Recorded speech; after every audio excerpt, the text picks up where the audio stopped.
Metal4Metal Universe, I'm PJ Steven, and that's Dennis Parker, and we're here to give you another episode of Metal4Metal right down your ear holes. We are live here on Facebook Live. Hello, how are you out in the world? All one person. Hello, humans. Probably going to be watching this. Hello, humans. Guys, we got a big week coming up. Some great news tonight, and we also have, of course, our SPCA show coming pretty soon. That is going to be this weekend, of course. The SPCA, Rock the Rescue. And chaos. Chaos! Control chaos, the way we keep it. But the Rock the Rescue SPCA was this weekend, and guys, it was a phenomenal event.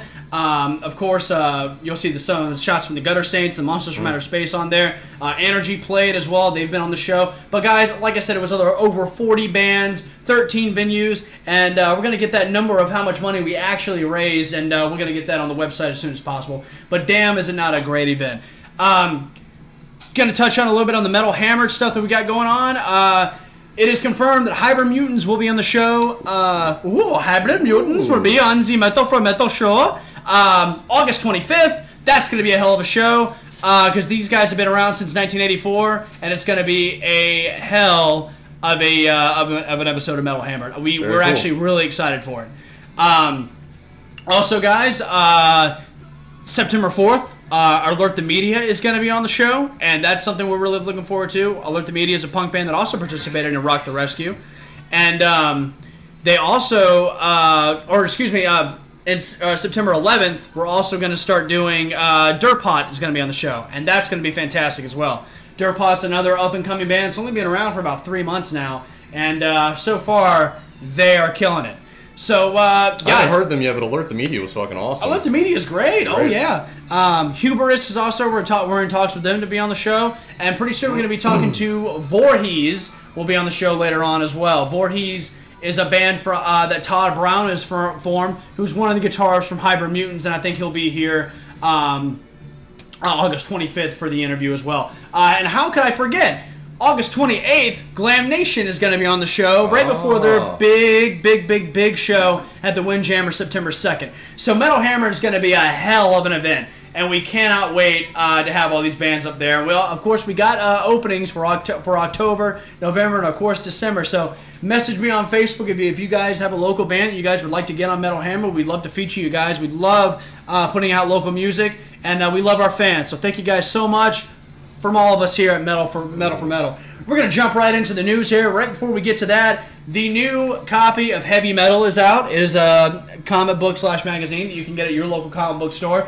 Our local comic book store that we go to is always Soundwave Comics. Yes. That's you, Greg, Sia, and Broke, the amazing staff at Soundwave Comics. Speaking of comics, I'm going to touch on this real quick. There's a new DC story art coming out that's called DC Metal, and it's pretty damn sweet. I got to touch on that for a little bit, but this is a heavy metal show, not a comic book show, and we're gonna get right into the heavy metal. It's actually not even a wrestling show, but I think you should show your thing. Show the box for it.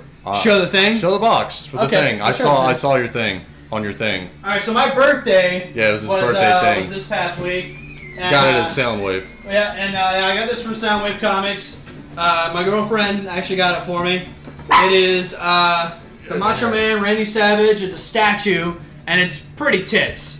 Fucking cool. It's pretty sweet. I'll put some pictures on Metal4Metal for you guys to check it out. I'm really proud of it, and Sheila, and you know, she did good. She did good. It's good, man. She also got me this golden Lemmy here. I wanted to feature, which that's awesome as well. Anytime you see a golden Lemmy, man, my heart drops. Yeah, no. So moving right along. Lemmy's golden to all of us. Of course. So our first, of course, piece of news is, of course, my favorite band, and that is, of course, Iron Maiden announces their new comic book series. So this is going up with the likes of Slayer and Slayer 3 dropped a couple weeks ago. I grabbed that. It was Galacticon phenomenal. also. Galacticon with Brendan Smalls, and Gwar. Yep. So now Iron Maiden has their own.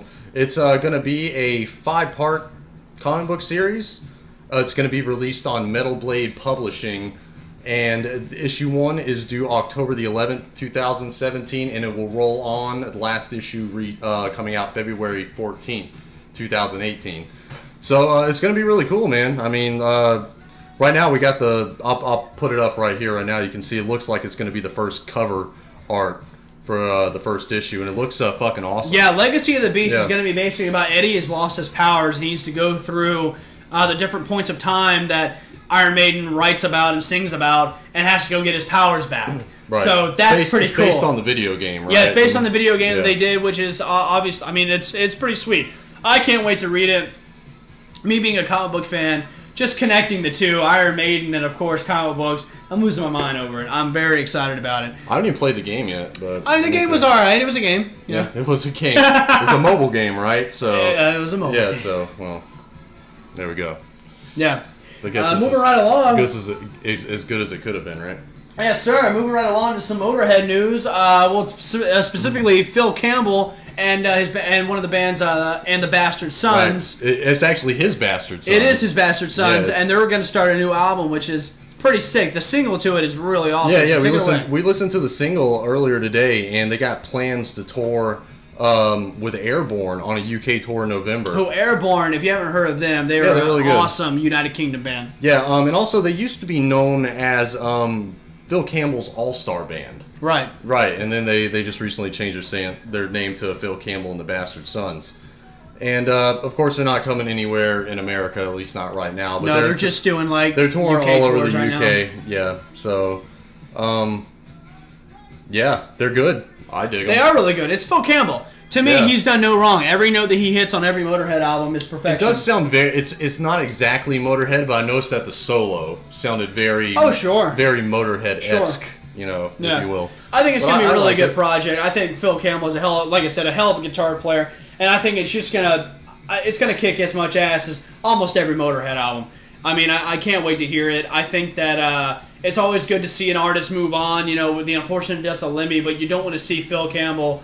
And, you know, you just don't want to see him. Just go to waste. Yeah, you don't want to see him stop. You know, so doing something for himself is always fantastic. So, Phil Campbell, keep it going, my man. Yeah, looking forward to hearing the whole album. Yeah, man. Our next piece of news is about the Metal Gods, and I'm not talking about Rob Halford. I'm talking about Tony Iommi. Talking about basically the situation with Bill Ward. Yeah, it's a new interview that came out, and he's basically just talking about that now that he's not going to be touring anymore. He's just going to be doing some more things that, you know, he wished he could have done in the past. I mean, who the fuck knows what that is? Maybe just taking it easy for a while. But also, in the interview towards the end of it, they got into the whole Bill Ward thing while he wasn't there for the last tour. And it just went into, like, his health reasons. And I guess Bill Ward felt kind of just insulted because they wanted to bring in a second drummer that would play the other half of the show because they didn't think that Bill Ward's health was good enough where he could play a whole show by himself. And then also, from what I've read, Sharon Osbourne specifically, quote-unquote, said he's too fat. That's what Ozzy said, too. Ozzy came out and just said, he's too fucking fat, man. You know? But, I can't try to do that. Which, I mean, maybe that... That's a bad Ozzy impression. Yeah, I mean... You know, I guess that's a rude way to put it, but I mean, maybe it is the truth. Well, I mean, basically, I think it was a way of saying... They always treat Bill Ward with respect anyway, and say, I mean, they used to light him on fire all the time. I guess it's just a way for Ozzy to say he's just too out of shape to play a whole show. Yeah, I guess. But yeah, I mean, Tony Iommi was saying that he wished that at least Bill Ward could have played a couple shows. I wish he would have too. Yeah, at least the last show. At least bring him out for Paranoid or something. Right, but I guess that's what he didn't want to do, was just come out and just be like a, you know, sideshow. That was our original drummer. Yeah, I understand. Right, yeah. But Bill Ward, I mean, he was the only one, in my opinion, that could have done those drums in the song Black Sabbath the way he did. Just do do do do do do. Yeah. I mean, he's the only one that could have done that, man. Like, it was simple, but it was dark, and it was just. It's a really amazing hit of drums that Bill Ward did. I think he's a very underrated drummer. I don't think he got the respect that he deserved. He still doesn't respect it, or still doesn't get the respect. He does have his own radio show, so he's making ends meet. He's getting money, but you know that's got to bother him. Yeah. This is a worse travesty than Dave Mustaine getting kicked out of Metallica, I think. Yeah. This is, I think, the biggest travesty in metal. Bill Ward not playing on Black Sabbath's final tour. Yeah. Or final show, or something. Or the album, 13. Well, I guess that's what they wanted to, because from what I'm reading here, Tony Iommi and Ozzy wanted to have him be on the tour with them, but they just said that it was too much of a risk to say, like, say one day Bill wakes up and he just wasn't feeling up to it, and they have to cancel a show of 70,000 people. Well, you know what I mean? Because, but if Bill was into it, you know, you can't guarantee that's going to happen. You know, if that's his life, I think Bill would have been just fine. I don't know. What do you guys think? You know, I'm sure you guys have something to say. Frank, Rusty, Max, you know, Artie. I'm naming guys here from our local bands here, Gutter Saints, Star Dog. You know, I mean, do you think Bill could have handled it? I think he could have done fine. You know, I mean, it's just how it is. People want to assume, and sometimes you need to take that chance. Yeah. Because you might not ever get another chance to do the things that you want to do. Yeah. If there's something you want to do, you need to go for it. And I think Bill would have done that. I'm talking to you. Talking to you. All of you. I'm talking to all of you. All right, last piece of news here. Got some more Tobias Forge, a.k.a. Papa Emerito. Emeritus. The man behind Ghost. Yeah. We've heard a lot of things about him, how he's being sued by his other fellow band members about you know, royalties and all this. Yeah, but finally, the man behind the mask has come out and unmasked himself, and I gotta tell you, I mean, he doesn't look half bad. Now that's a face only a mother could love. Right. He doesn't look that bad. Yeah, he looks like a dude. But yeah, he just went on to say. Basically, he had to come out because of this whole lawsuit thing, and just like, listen, I'm the man behind the music. Like all, and he is. Yeah, you know, all the members that have come and gone. You know, they were just hired guns. You know, they were just, you know, performing musicians. And but I guess what the biggest deal about this article is it's kind of his first interview. It really is that he's done since he unmasked us, since he unmasked himself, which we actually covered a couple episodes ago. Yeah. When he came out, and he showed Rob Zombie. And he did an interview on the radio, on a radio station or something like that. But the highlight from the interview that I really liked was he said, "The devil became my companion. We went unconditionally hand in hand throughout my puberty and teenage years. He was exactly the pointed finger in the air I needed when I was the most angry, and also now in less agitated days are we still great friends." So that's a great way to sum up his relationship with, the Lord of Darkness. That's pretty metal, I gotta tell you. That's cool. I mean, you know, it's one of those things where a lot of people say, "Oh wow, he unmasked himself for money, or he did it for more fame." I think he did it to defend his music, right. and I say thumbs up. I mean, you know, it was only a matter of time before, you know, there's a term in wrestling that we say kayfabe is dead. I mean, it's one of those things where the internet is broken loose. People are going to... It's a different age. You can't always hide behind a mask. Right. And I think this is the thumbs up for him. I stand by his decision to take off the mask. And it was to defend his music. And you can't get mad at the guy for that. You know, I don't know where people are coming from, that it was about money or anything like that. I guess a lot of people were thinking that there had been different frontmans throughout the year, and I maybe just want to show that I've been that guy. Yeah, I've been that guy. But he's had different names in the band, but it's always been Tobias. Which, I mean, I guess like I guess you could make that, because I mean, if I wasn't like a huge, you know, if I didn't know a lot about Ghost, you know, you would just read like, oh, this is a different fucking singer or something. You know, it's like always a different guy.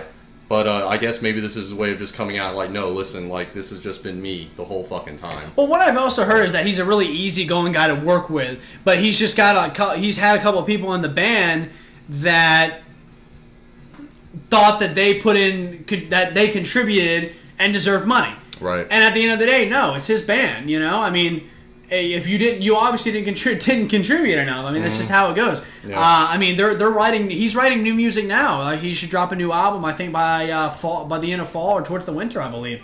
I mean, and they made a lot of money off the Maiden tour, and those people that played with Ghost got paid. So I don't know what the big deal is about. I guess I don't make that much money. Maybe when they saw that Iron Maiden was bringing in $2 million on some of their shows, they were just like, well, I want a bigger piece of that pie. Well, that doesn't matter because you're not Iron Maiden. Yeah, right. I'm sure that they must have been under some kind of contract. So you looked at Steve Harris's house, right? Yeah, it was beautiful. Wasn't that awesome? It's ridiculous. Hey, Steve Harris, man, right up to you, man. It's like $11 million home. It's like, it's something out of this world. I think what was I reading? Like Slash's home was for sale, and it was like he was going down to $3 million or something like that. And like, Yeah, and Steve Harris. We've talked about this. It's just about bands that didn't splurge and go nuts when they got famous. And now they're selling their homes, like Duff McKagan, Slash, Dave Mustaine. Danzig is selling his house as well. Mostly because his new album was shit. But that had to have been the reason. Had to have been the reason. Well, guys, that's the news. That's the news for the week. Easy news. Good bit of news. It's different.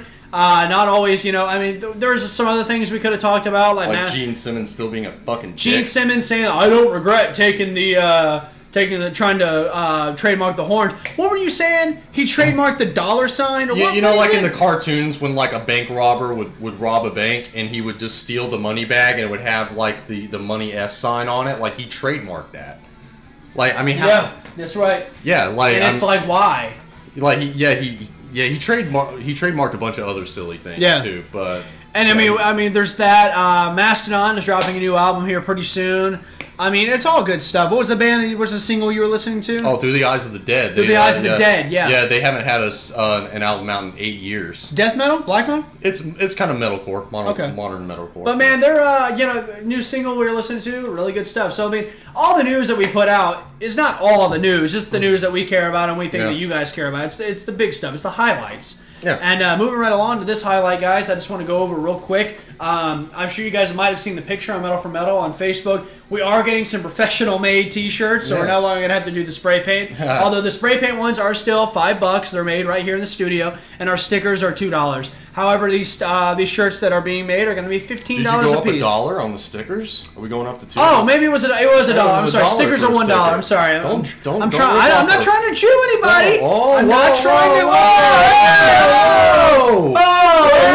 Which side are you on, man? Oh my God! You must be a Nazi. I must be. Anyway, fuck the Nazis. Fuck them Nazis now. Both sides, eat them. You're both gay. But viewers. And that was Metal4Metal. There we go. Moving right along. Stickers are $1. And our shirts are $5, but when those other shirts drop, they're going to be $15 a piece. And I'm going to definitely get a PayPal account set up, so if anyone wants to order one, you can just click on there, and you're golden. Shipping will be about $3, and that's about it. Done. Continuing on, I talked to you guys about the Metal Hammer dates that are coming up. We're really excited for those. I've got a couple album reviews that are in the works, including the new Accept album, which is badass, by the way. Hole in the Head, Kool-Aid, Analog Man, it's all good shit. Check out the new Accept album, Rise of Chaos. It is out of this fucking world. And that album, I think, a lot of Accept albums mean a lot to me. I like, Restless and Wild and, Balls to the Wall, really good stuff that mean a lot to me. But what is the one album, Dennis, and this is your question, I'm stealing it, but you have a better lead in. I'm segueing in. Right. What is the one album, Dennis, that you share a special memory with? Okay. Yeah, and what gave me the idea for this is I was watching an interview with John Schaefer, and he was just going through a vinyl store, like a record store, and he was just talking about how, you could be listening to a song, and it could just spark a memory in your head, maybe the first time you kissed a girl or something stupid like that. Or in your case, a guy. Yeah, I mean, it was definitely a thing. But, but no, for me, it was, definitely... Oh man, these Antifa guys are gonna come after us. But it was. Okay. Well, one that came to mind for me was Bad Religion's "The Empire Strikes First." And when this came out, I was at a point in my life where I at first I didn't exactly hate my job at the time. I didn't even have. Oh, but you don't work there anymore, do you? No. Well, no, I definitely don't. Yeah. Well, at the time I was working somewhere else than where I was before, but at that time when that record came out, I didn't hate my job. I didn't have a mortgage. I didn't even have a girlfriend. I didn't have a care in the world other than I would hang out with my friend Frankie Hammond. Hope he's out there somewhere. I haven't heard from this guy in a long time, but he's like one of my best friends. He probably is dead. Actually, the life he was living. But yeah, man, me and him would just constantly go out to the shows at like the American Legion and Hailbot played the last show of the American Legion. And All Books, they used to, they're not even there anymore, but we would just go around just seeing these like metalcore shows stuff, man, and we went around, we were trying to collect all the Bad Religion's albums. at you know, just trying to get the whole catalog together. Yeah. And just when I listen to the song like Los Angeles is Burning, man, it just takes, I love that song. Yeah, it just takes me back to like just the hills of Los Angeles. It takes me back to a time just when I was kind of carefree and didn't completely totally hate my fucking life. So yeah, so that's definitely it for me. Okay. First thing that comes to mind. I think the thing that comes to mind to me, I still have it to this day. It's you know, it's one of my favorite possessions that I have. It is an CD. It's a Blue Oyster Cult Greatest Hit CD, and my mother gave it to me, and because I watched the movie The Stand by Stephen King. And well, not by Stephen King, but you know the book. The book. But anyway, in the movie, there's a scene towards the very beginning where the camera's just panning over a bunch of dead, bloody corpses, and "Don't Fear the Reaper" is playing by Blue Oyster Cult. And I'm like, that's a cool song, and it's so calm, but it's got dark lyrics. And even as a kid, I knew this was a special song. Well, I had a little boombox at the time, and my mother gave me a CD, and I listened to it. And I might have listened to the whole thing because it had Cities on Flame. It had Godzilla. It had Transmission MC. It had hits, fucking, right? You know, Kick Out the Jams. I mean, it had all the good hits. And it had, I think it had Burning for You too. But either way, I played Don't Fear the Reaper on repeat because that's what I did. I just played Blue Oyster Cult on repeat. And I remember my mother, who's passed on now, that she came into my room and said, "Don't you want to listen to anything else? Like, don't you want to listen to the whole She's probably CD?" just getting sick of hearing that just song. And this is before I knew what SNL was. I didn't know what SNL. I didn't know the whole cowbell thing. Right. I was just. I didn't know anything about that, some more which is hilarious. You know, I didn't know anything about that, and so. Is this the CD right here? No. It's not that one. No, I don't. I bet you couldn't even find it. Oh, really? I mean, click on that one. No, that's not it. No. That's not it. Yeah, I bet you couldn't even find it. And it's, just thinking about that album, and my mother giving it to me and just her passing that on, I still have it today. I'm still a huge Blue Oyster Cult fan. I think of my mother when I listen to it, especially when I hear the song "Don't Fear the Reaper." It's something that I really, cherish, and that album to me, and even though it's just a greatest hit album, that album to me means a lot to me. It just means a lot, and it takes you back. Yeah, it really does. It takes me back to my mother handing me that CD and saying, yeah, that song is on it, and innocently enough, just the way I listened to it and just the way I cherished it, and I still have it, it's just another piece of rock and roll history that I have, and I have with my mom, so I dig that. It kind of reminds me of Guardians of the Galaxy, a little bit, your story there. With a mixtape? With a mixtape there. Yeah, I've never made that connection. Well, I can't look at it the same now. That's great. Yeah. That's good stuff. Well, I'm glad I just destroyed your memory and tarnished You didn't destroy my memory. I tarnished your memory. You didn't tarnish it yet. Well, guys, talk to us about an album, a specific album that you guys find just amazing. That one that means a lot to you guys. A specific memory that comes back to you guys when you guys pick up a certain album. Was it your first Metallica album? Was it maybe your Black Sabbath's first album? What do you think Rosie's favorite album is? Her favorite album is Welcome to Hell. Right. Yeah. Right. That's what it is. That's going, or Hell Awaits, because that's where she's going. Right where she's going. Hell Awaits! Wow. Guys, as Rosie has said it perfect. This has been the Metal4Metal Network. We appreciate you guys so much, and she does as well. We appreciate you guys so much. Appreciate your fans. Even when we get one view, we love it so much. It gets our dicks hard. Moving right along. Rock solid. Thank you guys so much for your support.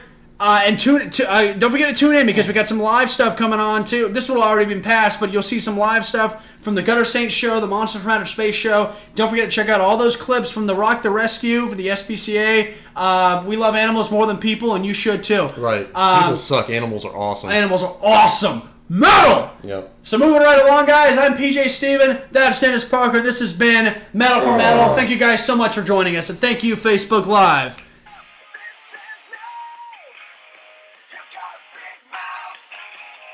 So sister, shut it up now. You've got a big mouth. I'd love to shut it up.